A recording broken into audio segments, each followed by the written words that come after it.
This is BBC One Wales. Now the news with Nicholas Witchell. Heavy snow across much of Britain has hit road, rail and air travel. There have been scores of accidents and many roads are closed. 5 people have been injured by an explosion on a bus in Israel.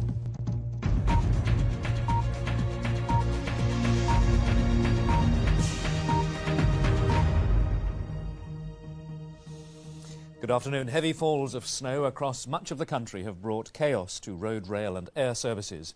In Northern Ireland, many roads were completely blocked after the heaviest snow for 18 years. Many airports have been closed and thousands of passengers are stranded. Forecasters say temperatures will struggle to rise above freezing in many places today, and people are being advised not to travel.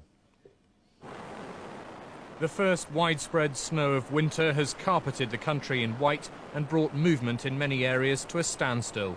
The only way to reach some emergencies was by helicopter. One rescued a couple and their baby on Dartmoor after 5 hours stuck in their car. For Northern Ireland, last night's was the heaviest snowfall in 18 years. Compared to more rural areas, Belfast city centre got off relatively lightly.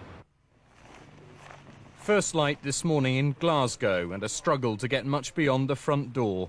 Some parts of the city were under 8 inches of snow. This has been Scotland's coldest winter for 5 years. We can only apologise to passengers for the inconvenience caused. In Scotland, as elsewhere, rail services were disrupted this morning. The icy tracks all but invisible in some places. Nationwide, the blanket of snow can only hamper Railtrack's frantic engineering programme. Despite the efforts of the gritters, like this one in Wales, there have been scores of accidents on the roads. Police said many routes were like ice rinks.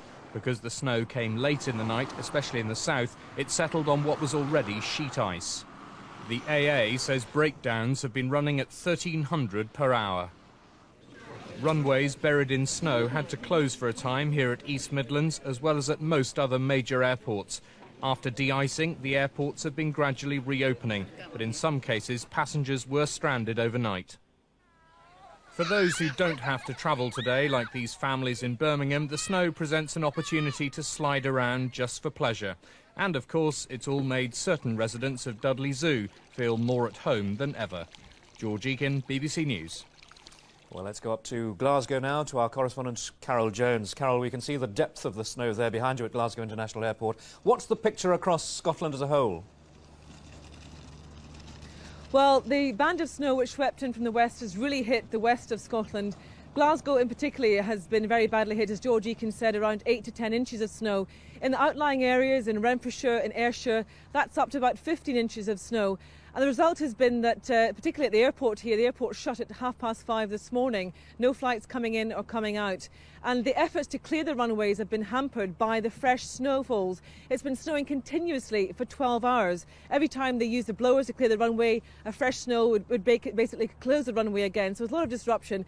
But they're hoping with this respite, in the last hour it's stopped snowing, but they're hoping with this respite to get the airport reopened again within the next hour or so.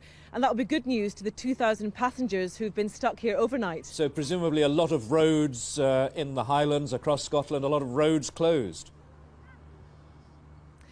The roads haven't been too bad, and that's largely due to a major gritting operation. In Glasgow alone, around 1,800 staff have been working to make sure the roads are clear. This morning it was pretty bad. People were actually deciding to go to work on foot. But as the day's gone on and more traffic have used the roads are actually not too bad. Of course, the minor roads and the B roads in the outlying areas are still blocked with the heavy snowfalls. But the large gritting operation has certainly helped move things along, and it's not looking too bad. As George Eakin said, railways disrupted, trains delayed and cancelled, and passengers advised to check with rail operators before they move off. And the message to all motorists is only travel really if you have to. Carol Jones, thank you very much indeed. In the last few minutes, Coast Guards in Scotland say they've found 2 fishermen who've been missing since yesterday afternoon, alive and well. One was found at sea off the Isle of Skye, clinging to his boat. The other had made it ashore and was discovered by searchers. A bomb has exploded on a bus in Tel Aviv this morning, injuring at least 5 people. It went off as the bus was travelling on one of the city's main streets. Police sealed off the road after reports of a second bomb on the bus. 2 of the injured are believed to have serious burns. The rest have only minor injuries. There's been no immediate claim of responsibility, although the militant Islamic group Hamas said the bombing was a response to Israeli aggressions. Let's get the latest now from our World Affairs editor, John Simpson, who is in Jerusalem. John, I suppose no coincidence that this attack has happened as efforts are made to revive the peace process.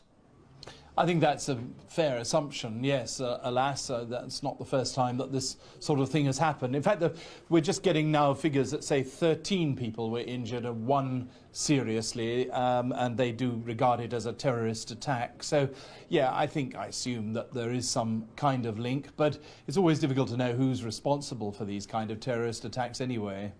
Let's turn to the efforts to revive the peace process. Mr. Arafat in Cairo today, seeing President Mubarak of Egypt to consider these latest American proposals. Do you sense that this is going to get anywhere?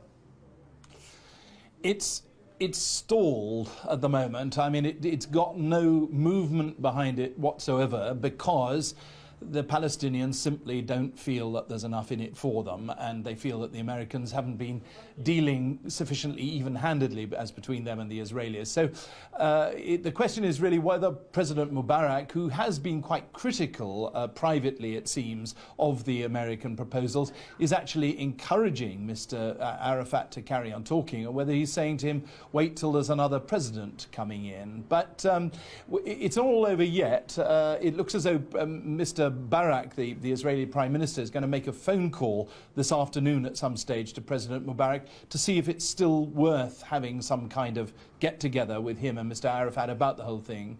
John Simpson in Jerusalem, thank you very much indeed. The mobile phone company Vodafone is facing possible legal action in the United States from victims of brain tumours. A lawyer who recently won billions of dollars in damages against tobacco manufacturers has started a legal action against the mobile phone industry. The growing popularity of mobile phones means that now around 2/3 of people in Britain own one. Fears that using these mobiles could lead to brain tumours have surfaced in the past. But earlier this year, the government's Stewart inquiry said there was no firm evidence that mobile phones damage health. Today, though, a report says that the world's biggest mobile phone company, Vodafone, along with other network operators, handset manufacturers and fixed-line operators, could face up to 10 compensation claims in the US.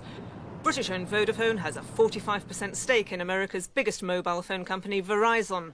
It says if compensation claims were brought in the States and succeeded, and that prompted claims elsewhere in the world, it would defend them vigorously.